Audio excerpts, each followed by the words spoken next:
నిర్ధారణే ఇంకా జరగలేదు. వైఎస్ జగన్మోహన్ రెడ్డి గారు ప్రమాణం చేయడానికి ఆహ్వానించిన సంగతి మీకు గుర్తు చేస్తున్నాను.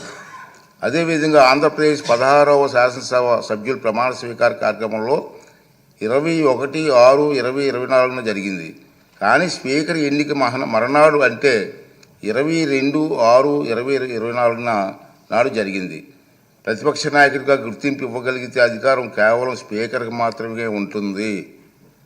అందుకే సభ్యుల ప్రమాణ స్వీకార కార్యక్రమం జగన్మోహన్ రెడ్డికి ప్రతిపక్ష హోదా నిరాకరించడానికి సూచించిన అన్న వాదన సరికాదు.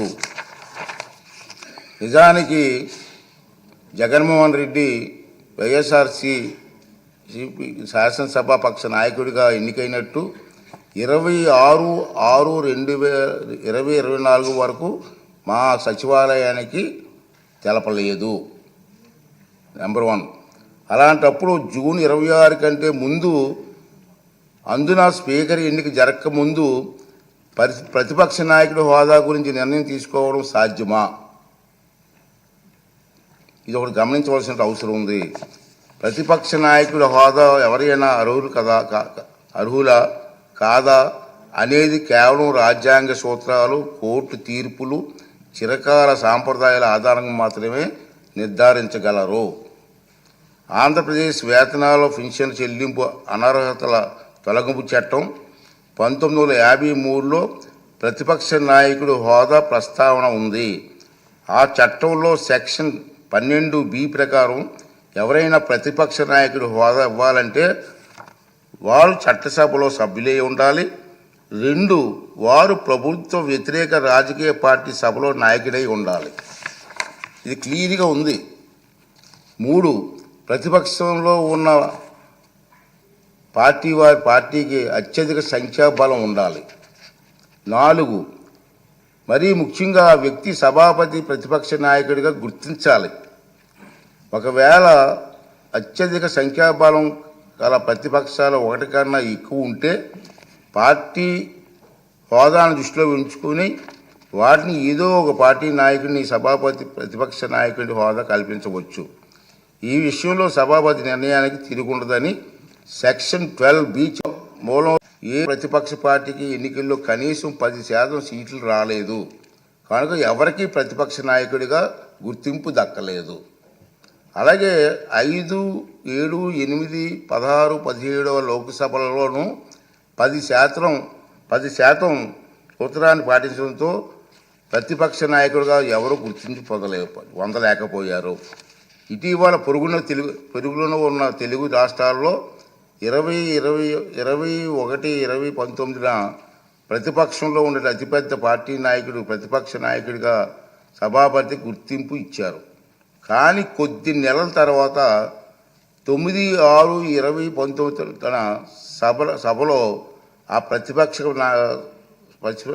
ప్రతిపక్షానికి సంఖ్యాబలం 10% కంటే తగ్గిందన్న నిర్ధారణకు రాగానే సభాపతి ప్రతిపక్ష నాయకుని ఇచ్చిన గుర్తింపును ఉపసంహరించుకున్నారు.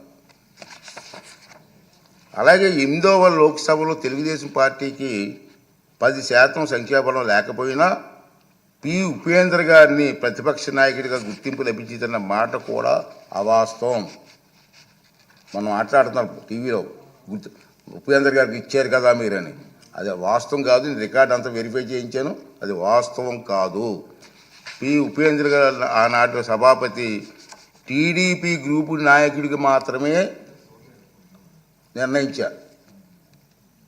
దాన్ని ఇతను ఇష్టం వచ్చినట్టుగా అవాస్తవాలు మాట్లాడే పరిస్థితికి వచ్చింది.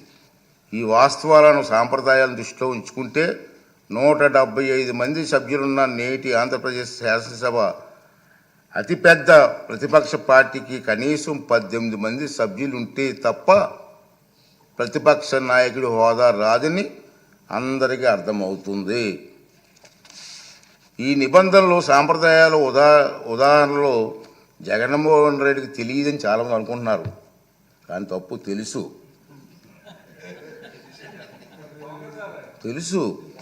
ఎందుకంటే 2019 జూన్ 13న ముఖ్యమంత్రి హోదాలో ఆయన ఇదే సభలో ప్రసంగిస్తూ చెప్పిన మాటలు మనందరం గుర్తు చేసుకోవాల్సిన అవసరం ఉంది. చంద్రబాబు నాయుడు గారికి 23 మంది శాసనసభ్యులు ఉన్నారు. ఒక 5 కానీ లాగేస్తే ఆయనకు 18 మంది కూడా ఉండరేమో. ఈ హోదా 17 మంది ఉంటారు.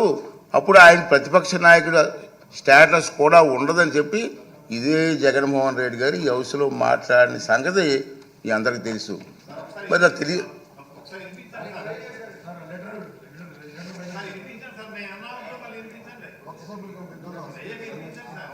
అదే చెప్తాం కదా.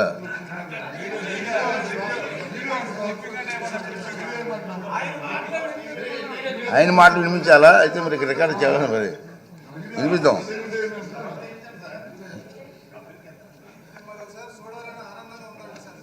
అతనే చెప్పారు నీకు హోదా పోయినా స్పీకర్కు దురుద్దేశ ఉల్లంఘన కిందకు వస్తుందని మీ అందరికీ తెలుసు. ఈ పాయింటే. అయినప్పటికీ వైఎస్ జగన్మోహన్ రెడ్డి ఇప్పటి వరకు సాధించిన దుష్ప్రచారాన్ని సంధి ప్రేలాపనలు అంటాను నేను. మా సైడ్ సంధి ప్రేలాపనలు అంటారండి. సంధి ప్రేలాపనలను పరిగణలోకి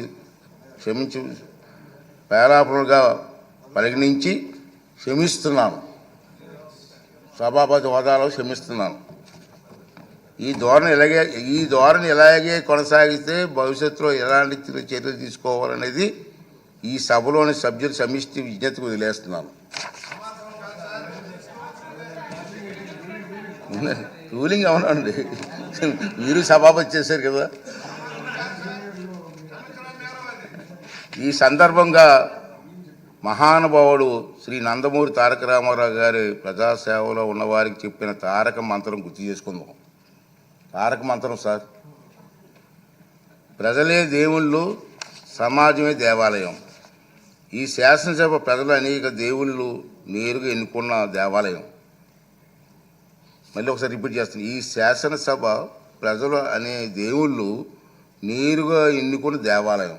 ఇది మనకు దేవాలయం లాంటిది. స్పీకర్గా నా బాధ్యత ఈ దేవాలయానికి నేను పూజారిగా పనిచేస్తున్నాను మాత్రమే. అంతే కదండి. దేవుడు తిరస్కరించిన వరాన్ని పూజారి నుండి ఆశించడం ఎంత తప్పు కదండి. దేవుడి నిర్ణయం 11 మంది ఇచ్చాడు, కానీ నేను ఏం చేస్తాను? పూజారికి నేను ఏం చేయగలను?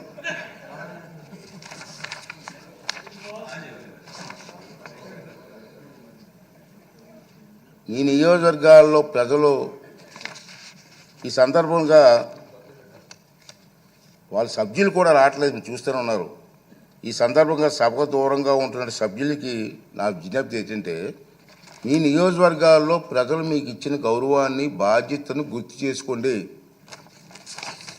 మీకు సభకు దూరంగా ఉంటే మీ నియోజకవర్గాల సమస్యలు సభలో ఎవరు ప్రస్తావిస్తారు? వాటికి పరిష్కారాలు ఎలా సాధిస్తారు? ఈ బాధ్యతను గుర్తించి మిమ్మల్ని నమ్ముకున్న మీ ప్రజల గొంతు వినిపించడానికి సభకు హాజరు కావాలని రాజ్యాంగం మీకు అప్పగించిన బాధ్యతను సమర్థవంతంగా నిర్వహించాలని విజ్ఞప్తి చేస్తున్నాను. నమస్కారం. ఈ రూలింగ్ తాలూకు ఇంగ్లీష్ కాపీని కూడా సభ రికార్డులో భాగంగా ఉంటుందని చెప్పి సందర్భంగా మనం చేస్తూ మీ అందరి దగ్గర సెలవు తీసుకున్నానండి. ఈ రూలింగ్ ఇవ్వాలనే ఉద్దేశంతో దీనికి